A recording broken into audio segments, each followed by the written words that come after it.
माँ, आपने कहा कि लंकाधिपति दशानन रावण द्वारा मांगे गए वरदान ने आपको भीतर से आहत कर दिया था, किंतु ऐसा क्या वरदान मांग लिया था रावण ने माँ, जो आपकी पीड़ा का कारण बना? आप मुझे वचन दीजिए प्रभु कि मैं आपसे जो भी मांगूंगा आप वो मुझे वरदान स्वरूप अवश्य देंगे। तुम मेरे परम भक्त हो दशानन, तुम्हारी इच्छा मैं कदापि नहीं टाल सकता। मैं वचन देता हूँ तुम्हें, तुम्हारी इच्छा अवश्य पूर्ण करूंगा मैं।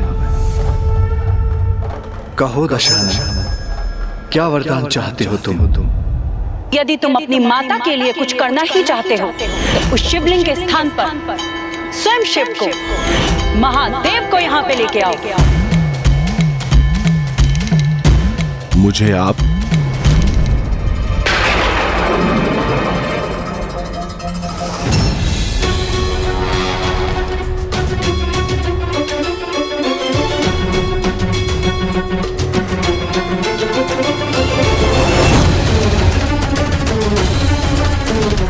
रुक क्यों गया दशानन? अद्भुत अद्भुत अपूर्व सौंदर्य, अनूठी असीम सौम्यता, अनंत तेज है इनका। कमल नयनी, रूपमयी, मनमोहिनी, समस्त ब्रह्मांड में सुंदरतम है ये। संकोच मत करो दशानन, कहो इस बार क्या वरदान चाहते हो तुम? इन्हें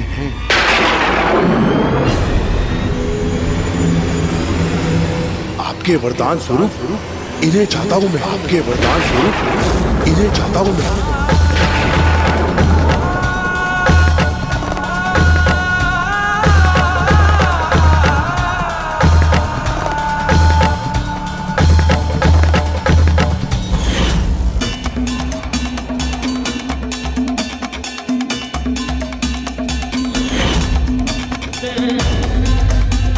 आपने मुझे वचन दिया है, अपने परम भक्त को वचन दिया है, आप ना नहीं कर सकते।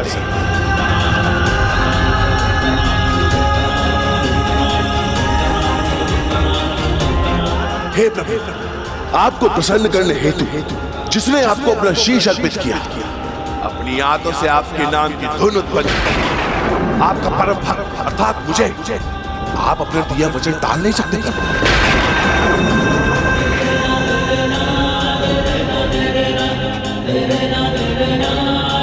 हे महादेव, संकोच में क्यों डूब गया?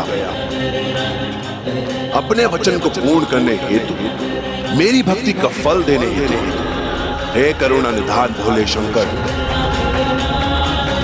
इन्हें मुझे अपने साथ लंका ले जाने की अनुमति दीजिए।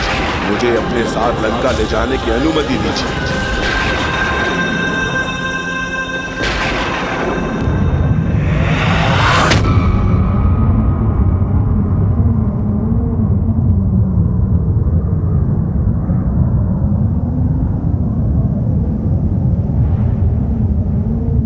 जैसी तुम्हारी इच्छा, जैसी तुम्हारी इच्छा, जैसी तुम्हारी इच्छा।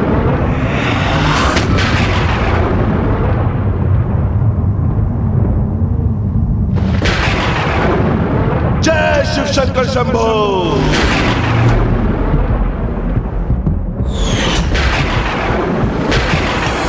पिताश्री ने उनकी ये अनुचित प्रार्थना स्वीकार कर ली। विश्वास नहीं होता, ऐसा कैसे कर सकते थे पिताश्री? प्रभु के इस निर्णय से तो इस बार मैं भी स्तब्ध रह गई थी पुत्र, किंतु प्रभु तो जगत पिता है, भोलेनाथ है, उनकी संतानें, उनके भक्त, उनके लिए सर्वोच्च है पुत्र। किंतु वरदान स्वरूप वो आपका त्याग कैसे कर सकते हैं माँ, जो उनकी सहभागिनी है, जिनसे वो अथाह स्नेह करते हैं? अवश्य पुत्र, उन्हें तो अपने भक्तों समस्त सृष्टि से स्नेह है, किंतु मोह किसी से भी नहीं, न स्वयं से और न मुझसे।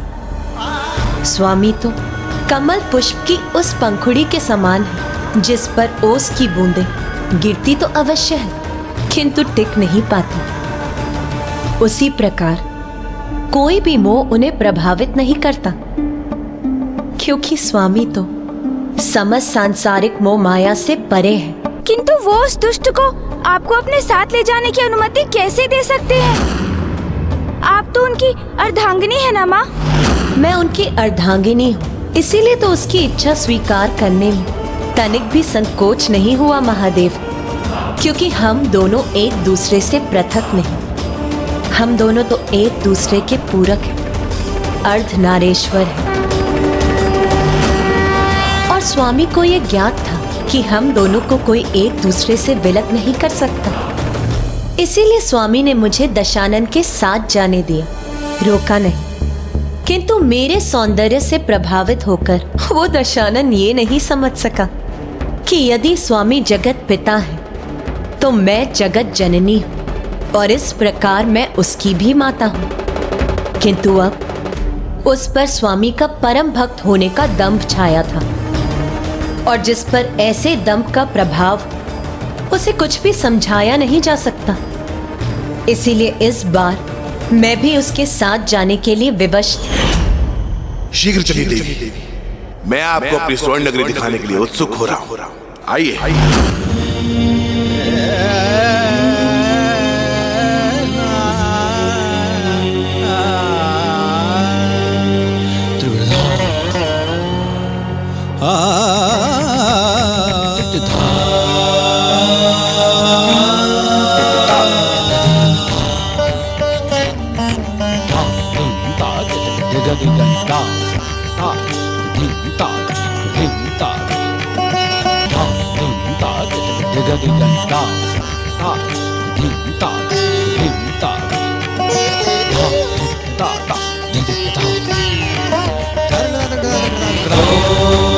नमो शिवाय नमो नमो नमो नमो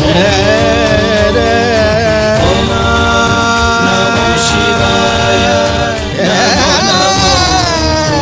नमो नमो नमो नमो।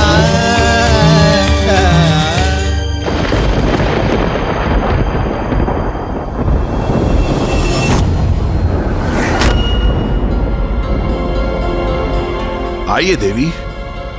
स्वामी ने तो अपना धर्म और दायित्व निभाकर मुझे इसे वरदान स्वरूप भेंट कर दिया, किंतु अब मुझे स्वयं इससे मुक्त होने के लिए शीघ्र कोई युक्ति लगानी हो।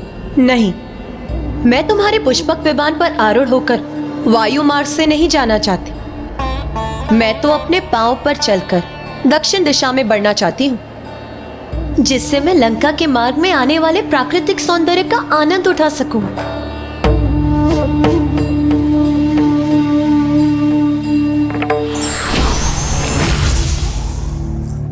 देवी, आप मेरे पीछे पीछे आइए।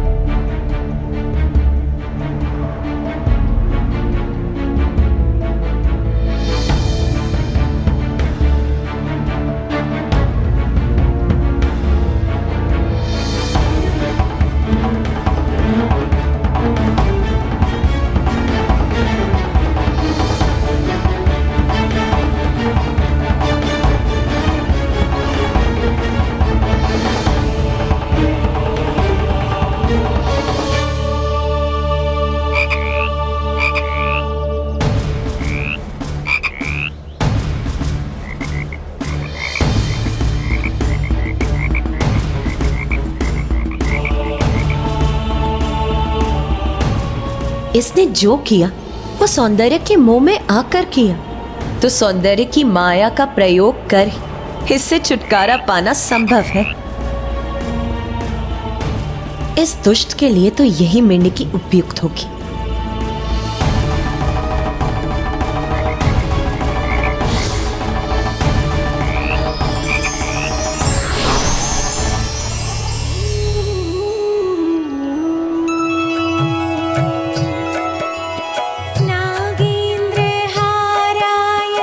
अब तो दशानन ये ज्ञात करके ही रहेगा कि कौन है वो जो इतने मधुर स्वर में मेरे प्रभु महादेव की पूजा आराधना कर रही है।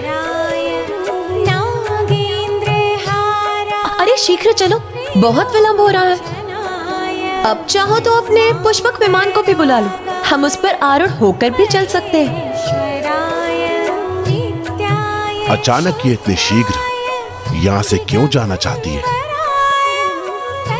इनकी इस इच्छा के पीछे अवश्य कोई गूढ़ रहस्य है।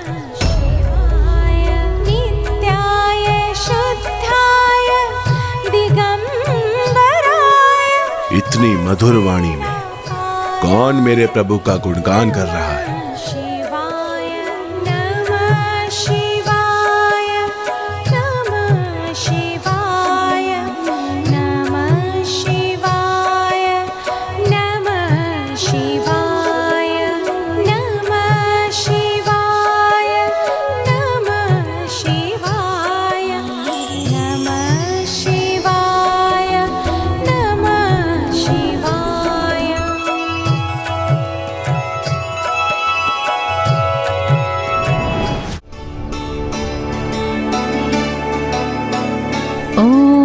नमः शिवाय।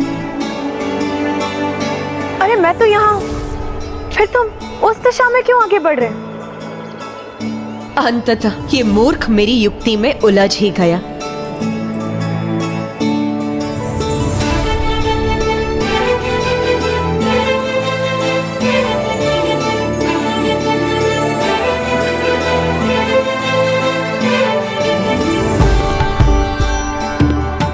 भक्ति भाव से इतने मधुर स्वर में मेरे प्रभु महादेव का नाम उच्चारण करने वाली, मेरे प्रभु के सर्वाधिक प्रिय पुष्प केत की एकत्रित करने वाली, अद्भुत अपूर्व सौंदर्य की धनी तुम कौन हो सुंदरी? ये जो भी है पार्वती नहीं है। पार्वती तो मैं हूँ जिसे तुम अपने साथ लंका ले जाने के लिए आए हो।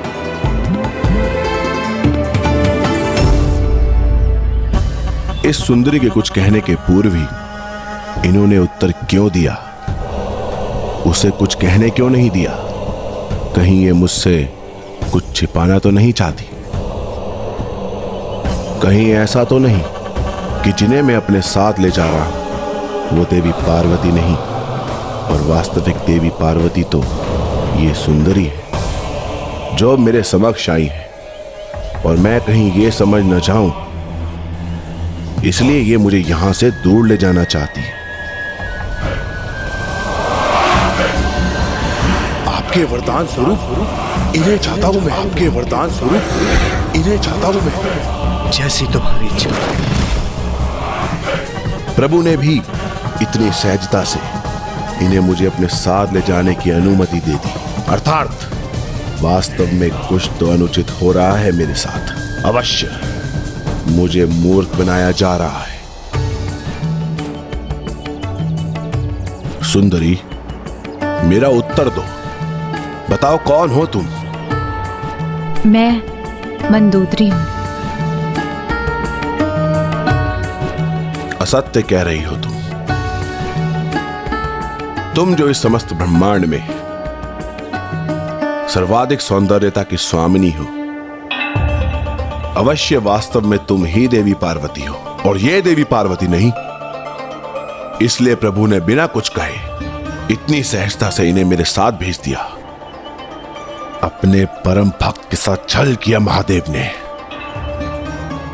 इसके परिणाम स्वरूप मुझसे इतनी बड़ी भूल हो जाए, उन्हें अपने साथ ले जाऊं जो देवी पार्वती ही नहीं है। मैं भी दशानन हूं, मुझे छलना इतना सरल नहीं है। हे परम सुंदरी, मैं तुम्हें प्रस्ताव देता हूं, मेरे साथ मेरी स्वर्ण नगरी लंका चलो, मुझसे विवाह करो। मेरी लंका में लंकाधिपति की रानी के पद पर आसीन। मुझे भी आपके साथ अपने भाग्य का जुड़ाव का आभास हो रहा है, इसलिए मुझे भी आपकी ही होना स्वीकार है। जिस दृष्टि से आपने मुझे देखा है, उस दृष्टि से कोई अन्य पुरुष मुझे अब ना देखे, इसका दायित्व मैं आपको सौंपती हूँ। आप चिंता ना करें, मैं आपके साथ कदापि ऐसे नहीं होने दूंगा देवी पार्वती।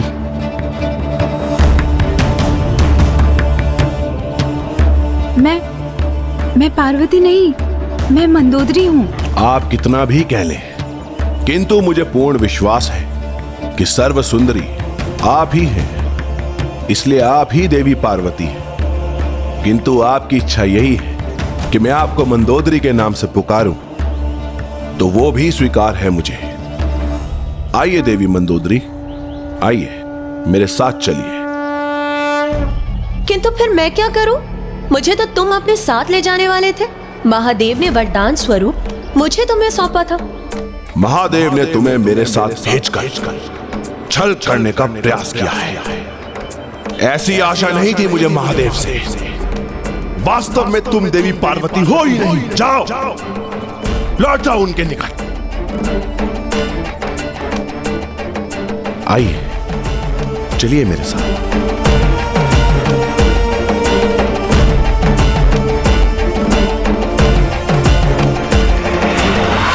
सर्वज्ञानी महातपस्वी होने के बाद भी आज इसने मुझे एक मां को अनुचित दृष्टि से देखा है। भविष्य में जाकर यही इसके सर्वनाश का कारण बनेगा। ये अपने इसी जीवन में पुनः ऐसा करेगा और तब उसी दिवस इसके साथ इसके समस्त कुल का सर्वनाश आरंभ होगा।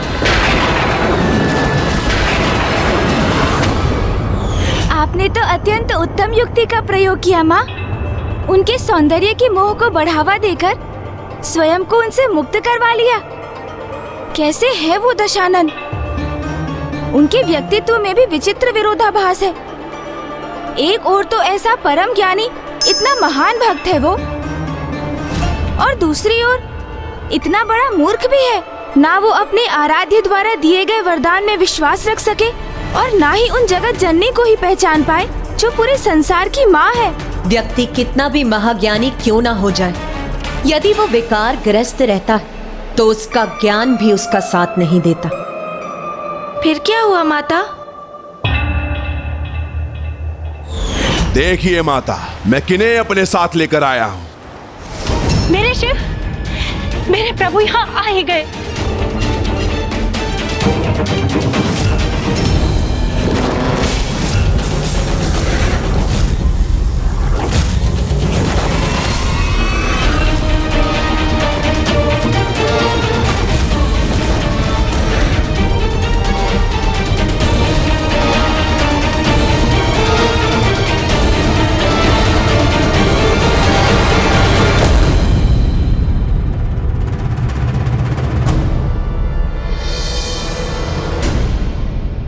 इस प्रकार स्तंभ होने का कोई कारण नहीं है माता।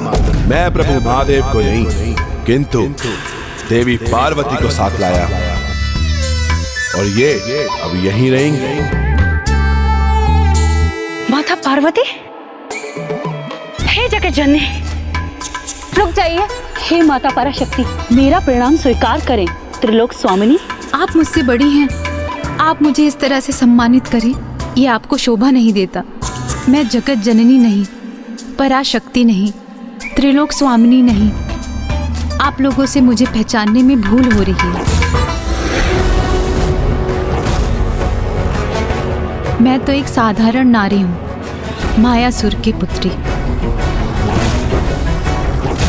एक ऋषि के श्रापवश जलाशय के पास एक मेढकी के रूप में थी, किंतु आज माता पार्वती के आगमन से मेरा सौभाग्य पुनः जागृत हुआ और मैं श्राप मुक्त हो गई और मुझे अपना वास्तविक स्वरूप पुनः प्राप्त हुआ। और माता पार्वती के ही कृपा से मैंने आज इन्हें अपने स्वामी के रूप में स्वीकार किया है। पार्वती तो मैं हूँ जिसे तुम अपने साथ लंका ले जाने के लिए आए हो।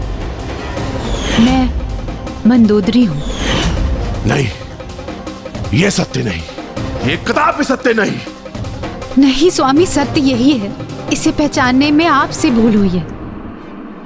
तुम पुनः भूल कर आए। प्रथम बार जब तुम्हें भेजा था तो महादेव के स्थान पर एक साधारण धातु खंड ले आए, और इस बार ये साधारण स्त्री। कितनी बार मूर्ख बनोगे तुम? तुम्हारे इस मूर्खतापूर्ण व्यवहार को देखकर कौन कहेगा कि तुम चारों वेदों के प्रकांड विद्वान हो? कौन कहेगा कि तुम 6 शास्त्रों के ज्ञाता हो? तुमसे अधिक बुद्धिमान होने की आशा की थी मैंने, किंतु मुझे कहां ज्ञात था कि मेरा बुद्धिमान कहे जाने वाला बेटा इतना मूर्ख है कि वो बार बार असफल होकर लौट आता है। बस माता, इस बार मैं आपको कदापि निराश नहीं करूंगा। इस बार मैं प्रभु महादेव को अपने साथ लेके ही लौटूंगा, अन्यथा आपको कभी अपना मुख नहीं दिखाऊंगा मैं।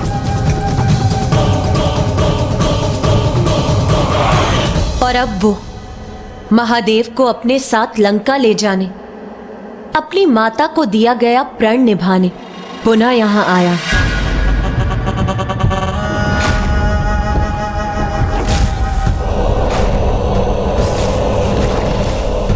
प्रभु, अब और मूर्ख नहीं बनेगा ये दशानन। यदि आप स्वयं मेरे साथ नहीं चलेंगे तो मैं कैलाश सहित ही आपको उठाकर ले जाऊंगा यहाँ से।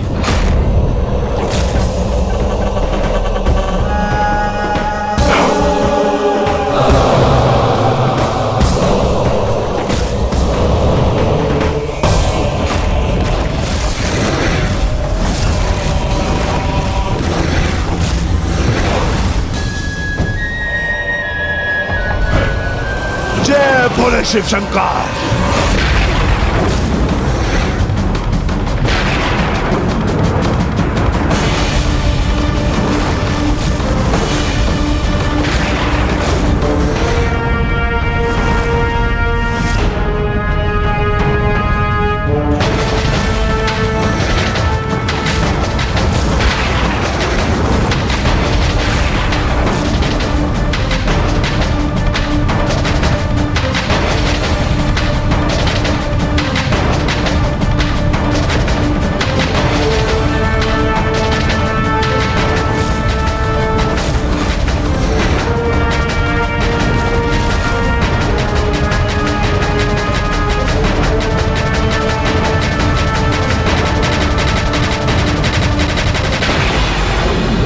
माँ, ये क्या हुआ? माता, कुमार कार्तिकेय, गणेश जी, दशानन ने महाविशाल रूप धारण किया है और वो महादेव के साथ साथ संपूर्ण कैलाश को लंका ले जाना चाहता है।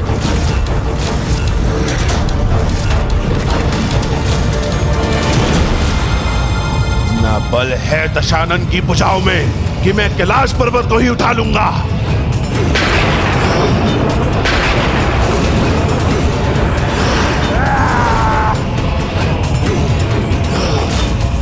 आप मुझे स्वयं दर्शन देकर मेरे साथ नहीं चलना चाहते ना प्रभु? कोई बात नहीं, आपका ये परम भक्त दशानन आपको कैलाश सहित लंका ले जाएगा।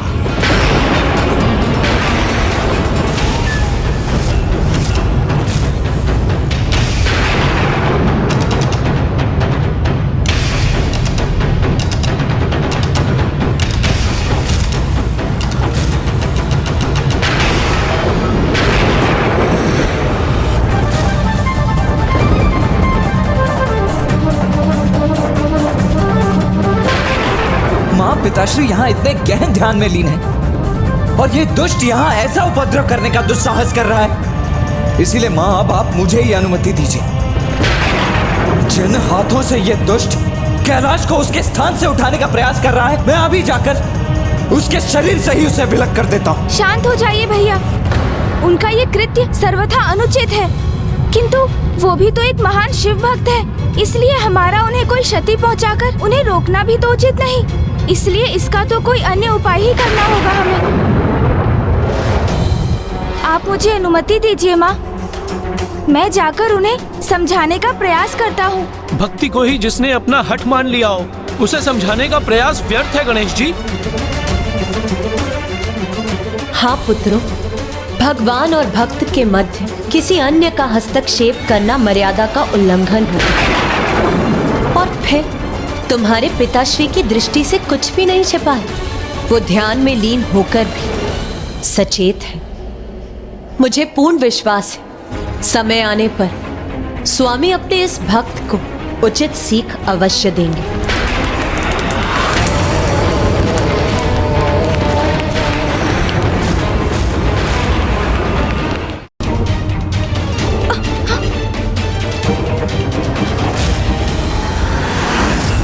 पर्वत के समक्ष अपने विराट रूप में भी ये असुरराज दशानन कितना तुच्छ, कितना छोटा प्रतीत हो रहा है, किंतु फिर भी ये महादेव के कैलाश को अपने हाथों में उठाने का प्रयास करने का दुस्साहस कर रहा है। यदि ये दुष्ट कैलाश को अपने हाथों में उठाकर लंका ले जाने में सफल हुआ तो ये अजय बन जाएगा, जो सृष्टि के भविष्य को परिवर्तित कर उसके लिए अहितकर होगा। दुष्ट दशानन अधर्म करता रहेगा, किंतु प्रभु विष्णु जी के राम अवतार से भी सुरक्षित रहेगा और प्रभु श्री हरि नारायण अपने अवतार का प्रयोजन सिद्ध नहीं कर सकेंगे। घोर अनर्थ होगा ये।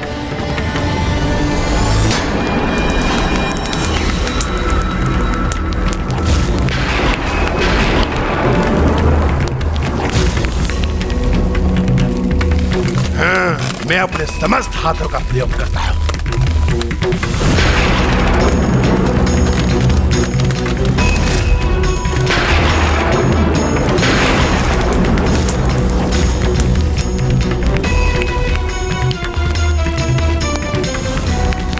तनिक थोड़ा और बस, कैलाश को मैं उसके स्थान से थोड़ा और उठा ही लूंगा।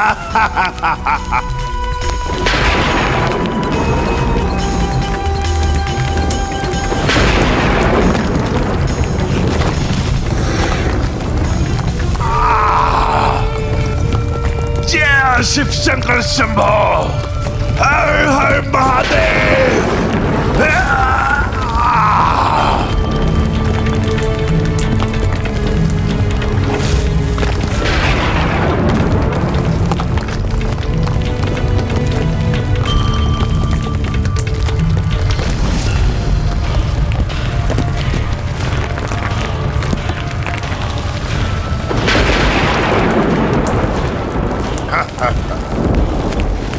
जो करने आया था वो कर ही लिया मैंने। दशानन सफल हुआ।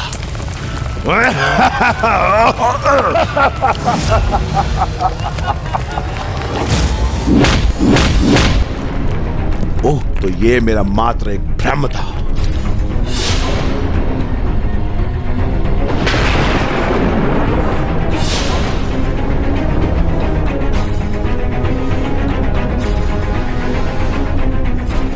किंतु दशानन के लिए कुछ भी असंभव नहीं। जो वो सोचता है, जो वो कल्पना करता है, उसे वो सत्य पूरा करता है।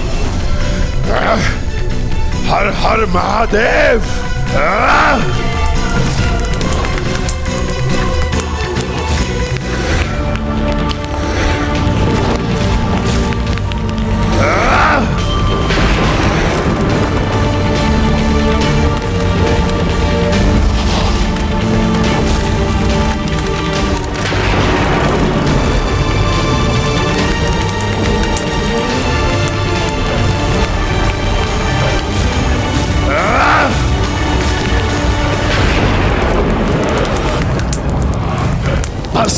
अब कुछ और ही बल का प्रयोग करूंगा तो कैलाश पर्वत को उठा ही लूंगा अपनी भुजाओं में मैं।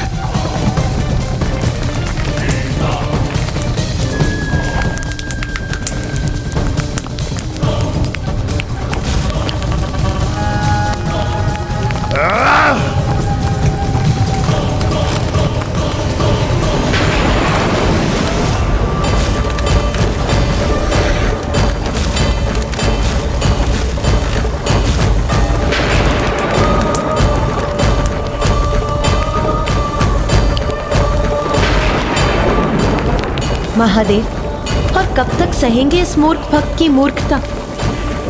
अब अवश्य वो कुछ करेंगे इसे उचित सीख देने के लिए।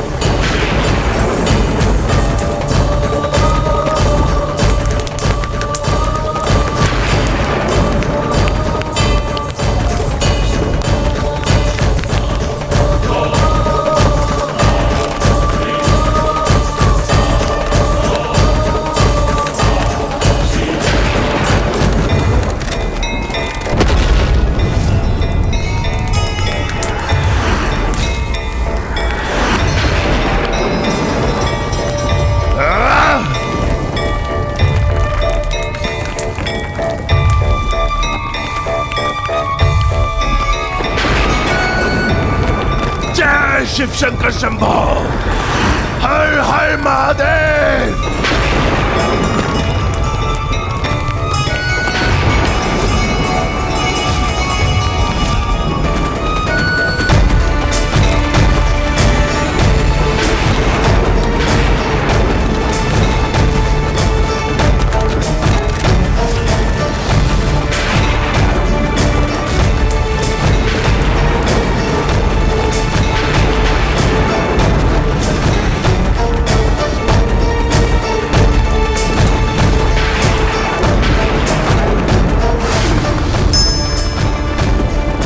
मेरे प्रभु कि मैं आपको कैलाश सहित लंका ले जाऊंगा। अब आप लंका प्रस्थान करने के लिए तैयार हो जाइए।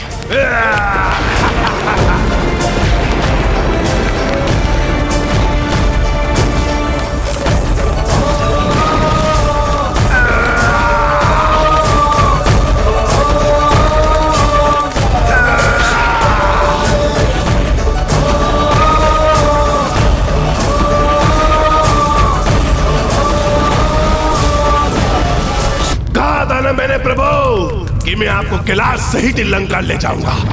अब आप लंका प्रस्थान करने के लिए तैयार हो जाइए।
शिव शंकर शंभो, आप अपने महाभक्त के साथ ऐसा कैसे कर सकते हैं प्रभु? बहुत पीड़ा हो रही है, अपनी इस भक्त की पीड़ा को मुक्त कीजिए।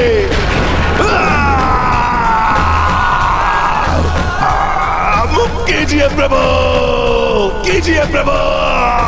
हे शिव शंकर शंभो, बहुत पीड़ा हो रही है, अपनी इस भक्त की पीड़ा को मुक्त कीजिए।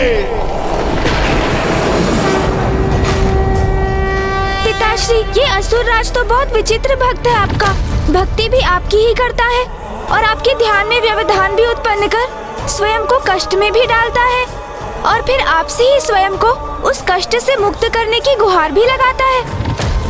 जय शिव शंकर शंभो, शिव शंकर शंभो, हे महादेव, रक्षा कीजिए मेरे।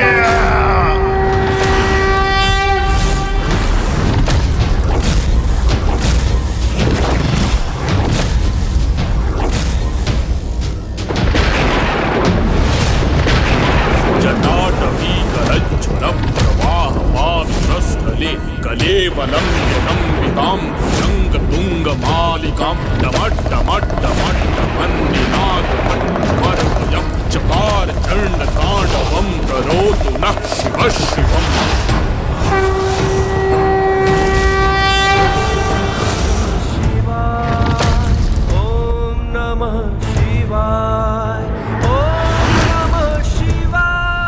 अद्भुत है इसकी भक्ति। असहनीय पीड़ा में भी मर्मांतक स्तुति से अपने प्रभु का गुणगान कर रहा है। ओम नमः शिवाय, ओम नमः शिवाय, ओम नमः शिवाय। जटाकटाह संभ्रम प्रमन्निलिम्ब निर्झरी विलोल वीचि वल्लरी विराजमान गोचरी गद्ध गज्ज्वलल्ललाट पट्टपावके किशोर चंद्रशेखरे रति प्रतिक्षणम्।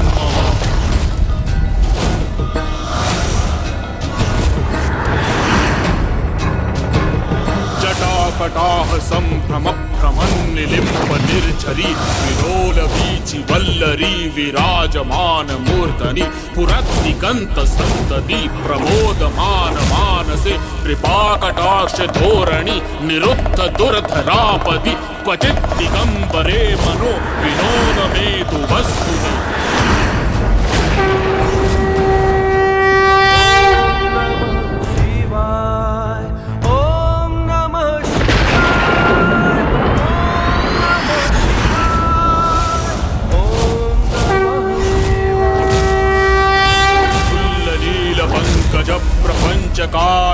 प्रभावलंबि कंठ कंदली तंत्रम स्मरच्चिदं पुरच्चिदं मच्चिदं मखच्चिदं गजच्चिदाद कच्चिदं तमंत कच्चिदं भजे।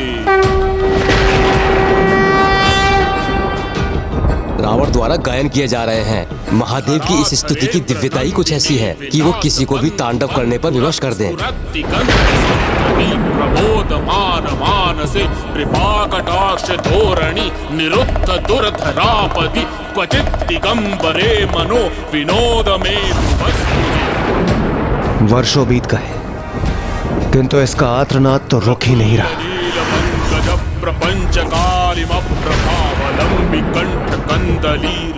कहीं महादेव इनकी भक्ति से प्रभावित होकर इन्हें क्षमा न कर दें। अच्छिदं मखच्चिदं गजच्चिदाद कच्चिदं तमंत कच्चिदं भजे।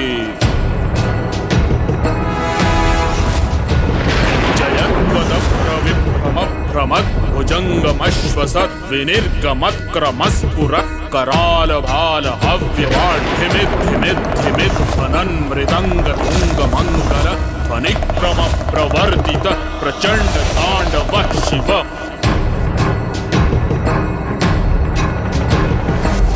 निलिम्प निर्झरी निकुंज कोटरे वसन विमुक्त दुर्मति सदा मंचलिम वहन विलोल लोल लोचनोल लाम भाल लग्न कः शिवेति मंत्र मुच्चरण कदा सुधी भवाम्यहम्।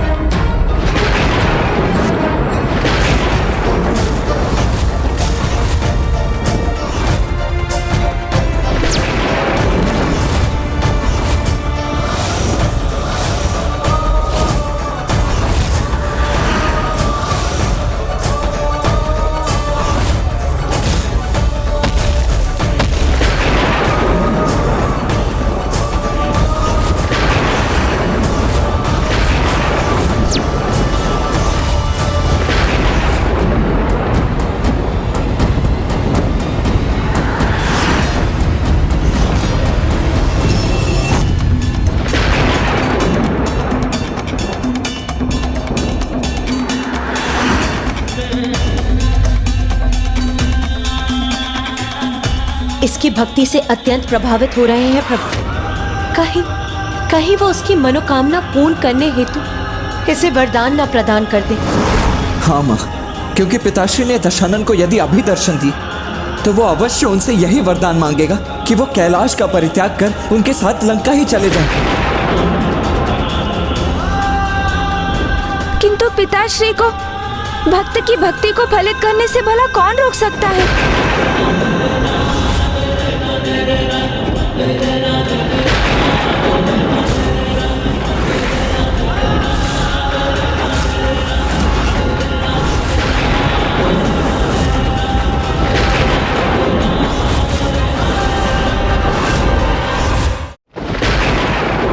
स्वामी, मैं आपकी चिंता का कारण समझता हूं प्रिय, कि कहीं दशानन मेरे दर्शन पाकर मुझे ही ना मांग ले। किंतु प्रिय, ये तो आपको भी ज्ञात है कि मैं तो अपने भक्तों का ही हूं, और यदि भक्त ने मुझे प्रसन्न करने के लिए पूर्ण प्रयास किया है तो मैं उसे प्रसन्न क्यों न करूं। मैं तो वरदान देकर उनकी इच्छा पूर्ण करता हूं। किंतु प्रभु, यदि भक्त अनुचित प्रयोजन से वरदान प्राप्त करने का प्रयास करे, क्या तब भी भगवान को उसे वरदान प्रदान करना चाहिए? भक्त यदि भक्ति भाव और निष्ठा से भगवान को पुकारे तो ये तो भगवान का भी कर्तव्य बनता है कि उसे वरदान देकर उसकी इच्छा पूर्ण करे, जिसके उचित और अनुचित का भेद तो स्वयं भक्त को ही करना होगा।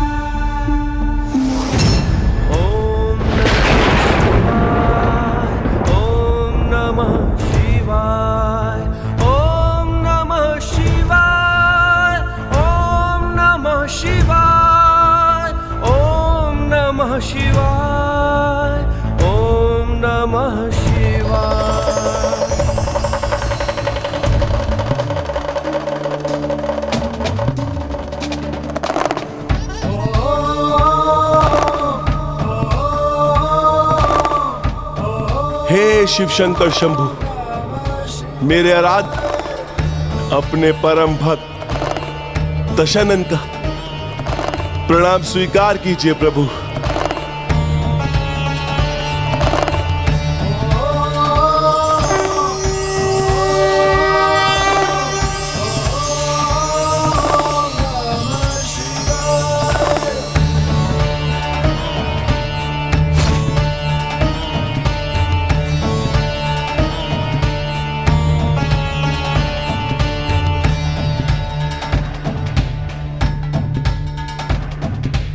हे प्रभु, मुझे ज्ञात है मैंने जो आज किया उससे आप अत्यंत क्रोधित हैं, किंतु मेरे पास कोई और विकल्प भी कहां था प्रभु। आज आपने अपने भक्त के इस रुदन से प्रभावित होकर अपने इस भक्त को दर्शन देकर कृतार्थ कर दिया प्रभु, कृतार्थ कर दिया। भक्त की पीड़ा भगवान की पीड़ा है दशानन।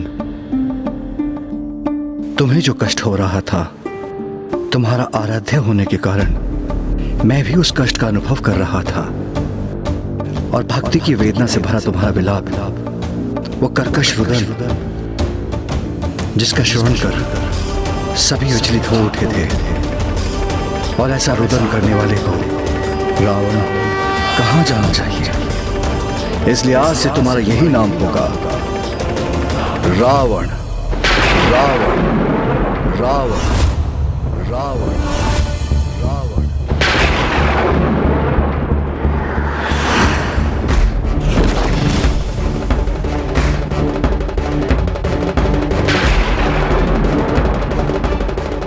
रावण रावण, आज से समस्त संसार मुझे आपके दिए नाम से पुकारेगा। रावण, महाबली रावण, लंका नरेश रावण, शिव भक्त रावण। किंतु प्रभु, मेरी एक और इच्छा है। कहीं सत्य में ये दुष्ट अपनी चाल में सफल ना हो जाए। प्रभु भोले शंकर कभी अपने भक्तों में भेद नहीं करते, इसलिए कहीं वो उन्हें अपने साथ ले जाने की दशानन की इच्छा को स्वीकार न कर लें। यदि जो ये चाहता है इसे प्राप्त हो गया तो श्री हरि नारायण का नर रूप में रामावतार लेना निरर्थक हो जाएगा। रावण वत्स, तुम मुझसे जो चाहते हो मांग लो, किंतु मुझे अपने साथ लंका चलने का अनुरोध मत करना, क्योंकि मेरा स्थान तो सदैव कैलाश रहा है और सदा रहेगा। यही ध्यानस्थ रहता हूं मैं। वैसे तो समस्त संसार मेरा ही भाग है, मैं सभी में हूं और सब मुझ में है, किंतु मेरा सर्वाधिक स्थान तो कैलाश है। मैं वहीं स्थापित रहूंगा।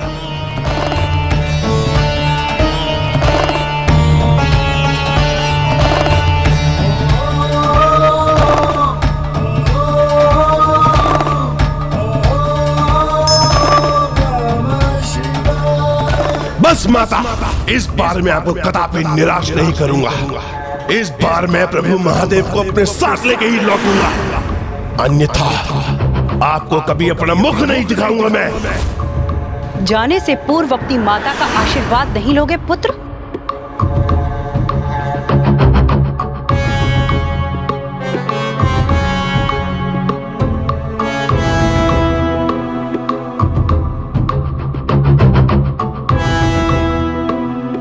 जाओ, सफलता प्राप्त करो।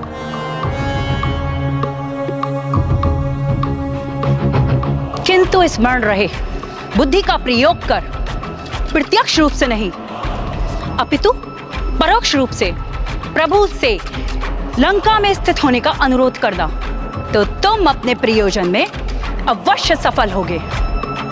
प्रभु से उनका आत्मलिंग मांग लेना पुत्र। आत्मलिंग माता?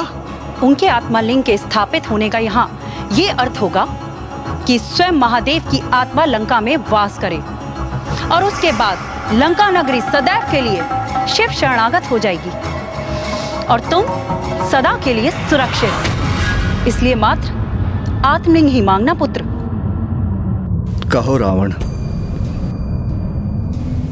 क्या चाहते हो तुम? प्रभु, मुझे अपने वरदान स्वरूप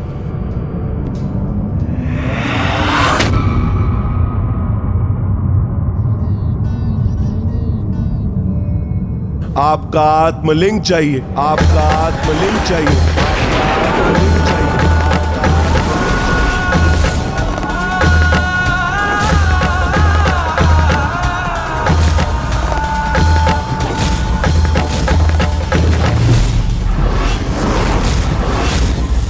आत्मलिंग का तो अर्थ हुआ पिताश्री की आत्मा,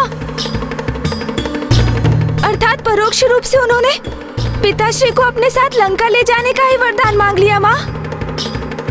हाँ पुत्र, जहाँ प्रभु का आत्मलिंग होगा वही उनका वास होगा।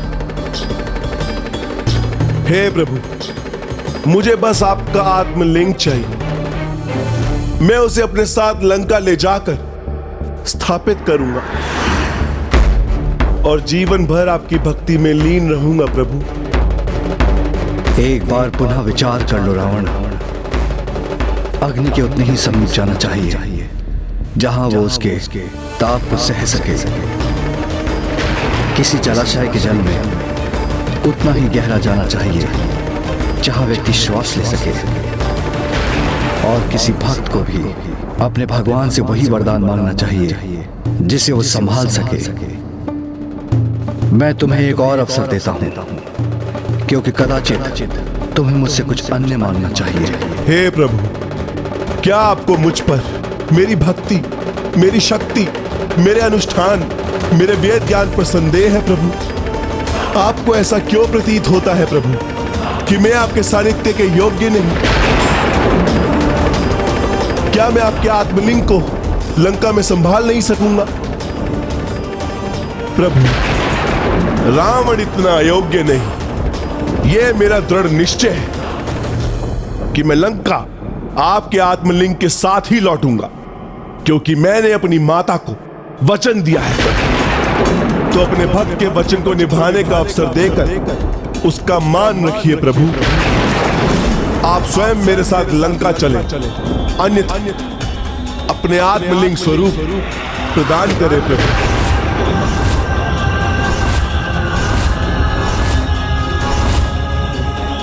हे प्रभु, मुझे आप अपना आत्मलिंग ले जाने की अनुमति दीजिए और आशीष दीजिए कि मैं जहां पे भी आपके आत्मलिंग को स्थापित करूं, वह सदा के लिए वहीं स्थापित हो जाए। क्या तुम्हें मुझसे यही चाहिए रावण?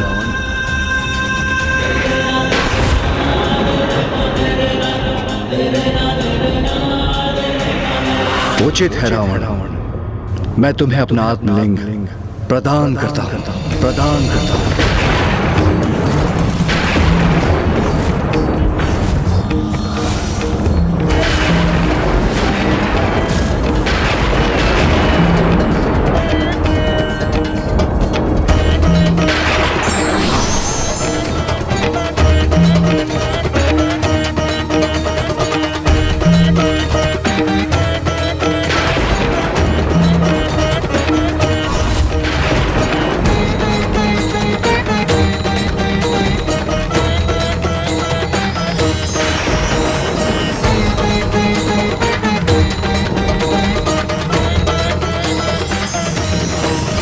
ये क्या हुआ? माँ के भीतर से ये दिव्य प्रकाश कैसे उत्पन्न हुआ और क्यों?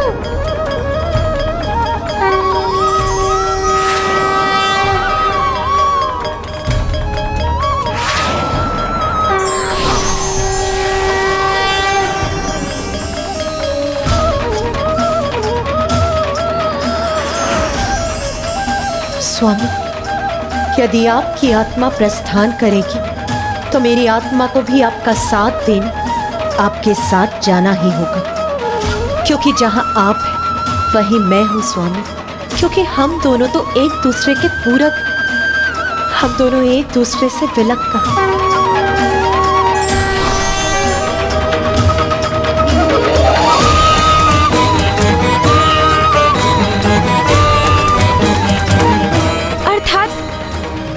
पिताश्री के आत्मलिंग की स्थापना होगी, वहीं माँ अपने आत्म स्वरूप में स्वयं भी रहेंगी।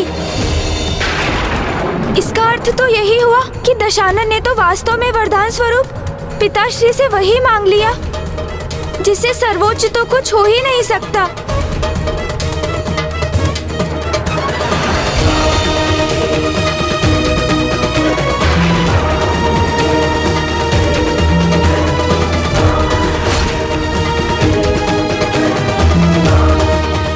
तुम मेरा आत्मलिंग अपने साथ अवश्य ले जा सकते हो रावण, किंतु स्मरण रखना, आज सूर्यास्त से पूर्व तुम्हारी इच्छा के अनुसार जहां मेरा आत्मलिंग थल का स्पर्श करेगा वो सदा के लिए वही स्थापित हो जाएगा।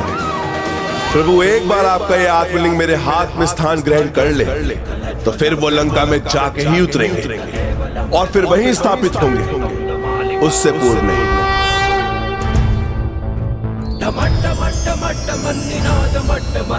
चकार चंड तांडवम तनोतु नः शिवा शिवम।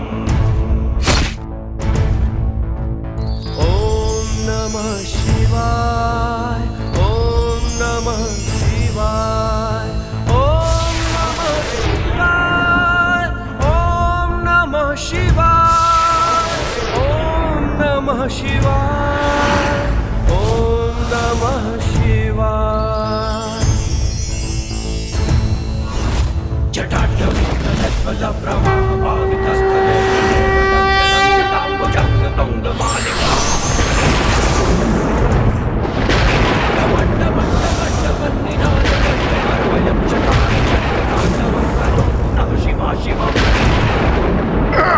प्रभु का आत्मलिंग इतना भारी होगा, ज्ञात नहीं था मुझे।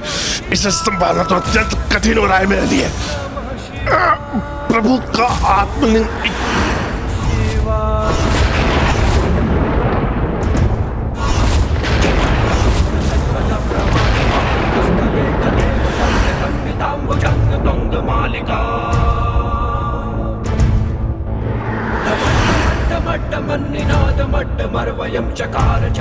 जहां मेरा आत्मलिंग थल का स्पर्श करेगा वो सदा के लिए वही स्थापित हो जाएगा। नमः शिवाय, ओम नमः शिवाय, ओम नमः शिवाय। इस असुर रावण के साथ यही होना चाहिए। अब पिताश्री प्रभु महादेव के आत्मलिंग यही कैलाश में ही उतरकर सदा के लिए यहीं स्थापित हो जाएंगे।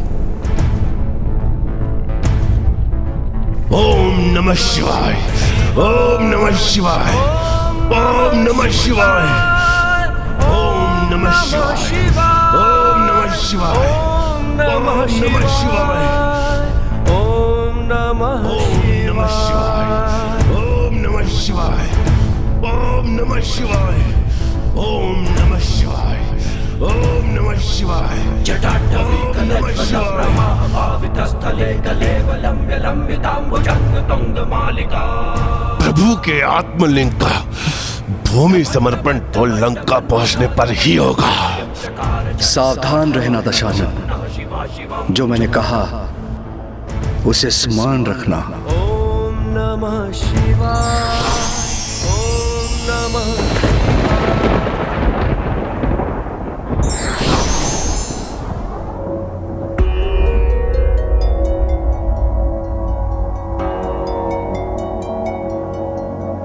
क्या हुआ पार्वती? प्रभु, आपने उसे अपना आत्मालिंग ही प्रदान कर दिया, ये ज्ञात होते हुए भी कि आपका आत्मालिंग आपकी आत्मा के ही स्वरूप है। वो मेरा भक्त था तो उसकी इच्छा कैसे पूर्ण न करता? किंतु स्वामी, वो आपका भक्त होने के साथ साथ एक असुर भी है।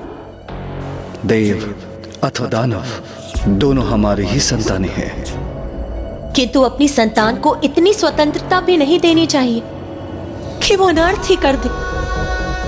निश्चिंत रहिए प्रिय, नियति के अनुसार जो भी होगा उचित ही होगा।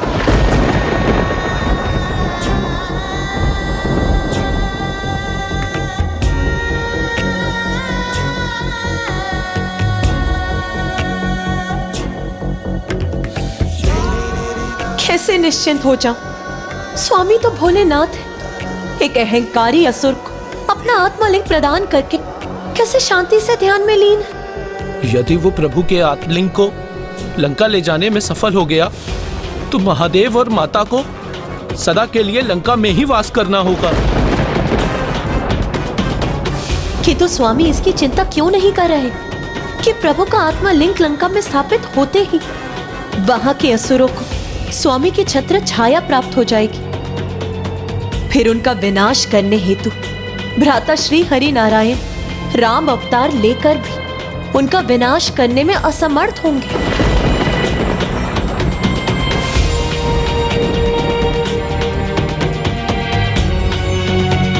ओम नमः शिवाय, ओम नमः शिवाय, ओम नमः शिवाय, ओम नमः शिवाय, ओम नमः शिवाय, ओम नमः शिवाय, ओम नमः शिवाय, ओम नमः शिवाय, ओम नमः शिवाय। नहीं नहीं, मैं ऐसा कदापि नहीं होने दूंगी। उस दुष्ट को जाकर स्वयं रोकूंगी मैं, जिसने मेरे स्वामी, मेरे प्रभु जगत पिता महादेव के साथ छल किया। अनुचित प्रयोजन से भक्ति कर प्रभु के आत्मा लिंग ले जाने वाले को स्वयं रोकूंगी मैं।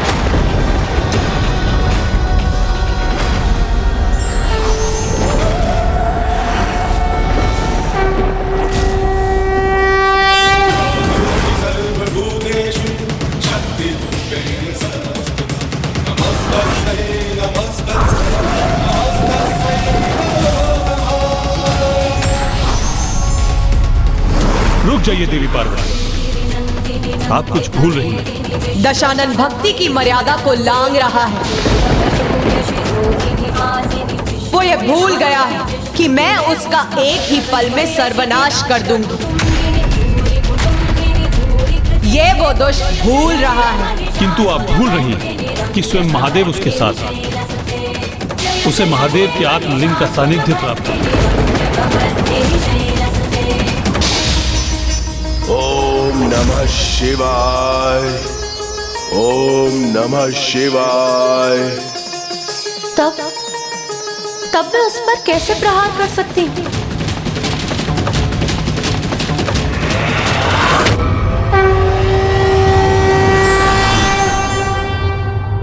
किसी न किसी को तो इस दुष्ट को रोकना ही होगा, अन्यथा ये प्रभु की छत्र छाया प्राप्त कर ज्ञात नहीं कितना शक्तिशाली हो जाएगा। यदि मैं चाहता तो अपने सुदर्शन चक्र से उसका अंत कर सकता था, किंतु जब मैं महादेव के आत्मलिंग को उसके साथ देखूंगा तो उस पर प्रहार किस प्रकार कर पाऊंगा।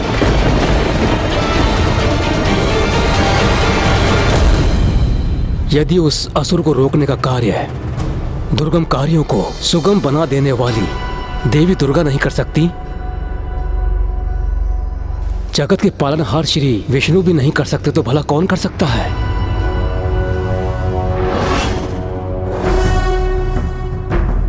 यदि उसे रोकने का कोई उपाय हमने शीघ्र नहीं ढूंढा तो विलंब हो जाएगा। एक बार ये दुष्ट असुर महादेव के शिवलिंग के साथ लंका पहुंच गया तो उसका संहार करना असंभव हो जाएगा। कुमार कार्तिकेय, आप देव सेनापति हैं और शिव पुत्र भी हैं, इसलिए आप असुर राज रावण को रोकने में सक्षम हैं। देवराज, ऐसे शुभ कार्यों के लिए तो सदैव तत्पर रहता हूं मैं, किंतु आज मैं स्वयं को इसमें असमर्थ पा रहा हूं। दशानन रावण अत्यंत शक्तिशाली एवं युद्ध कला में अत्यंत निपुण असुर है, और अब तो उसके पास पिताश्री का आत्मलिंग भी है। इसीलिए ऐसी अवस्था में उस पर आक्रमण करना सर्वथा अनुचित होगा। किंतु फिर भी यदि मैं उससे युद्ध करूं, जिसके परिणाम स्वरूप उसके हाथों में स्थित पिताश्री का आत्मलिंग डोल जाए, तो संपूर्ण सृष्टि ही डोल जाएगी। इसीलिए इस विकट समस्या का समाधान हमें शक्ति से नहीं अपितु युक्ति से करना होगा। और जो शक्ति और युक्ति दोनों के प्रयोग में निपुण है, वो प्रथम पूज्य गणेश तो स्वयं इस विचार में डूबे हुए हैं।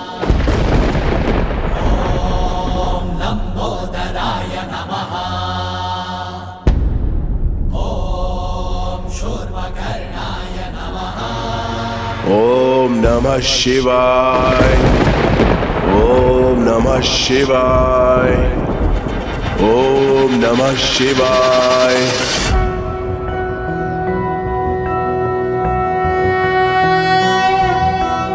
एकदन्तं महाकायं तप्तकाञ्चनं सन्निभं लम्बोदरं विशालाक्षं वन्देऽहं गणनायकं मुञ्जकृष्णाजिनहरं नागयज्ञोपवीतिनं बालेन्दुकलिकामौलिं वन्देऽहं गणनायकम्।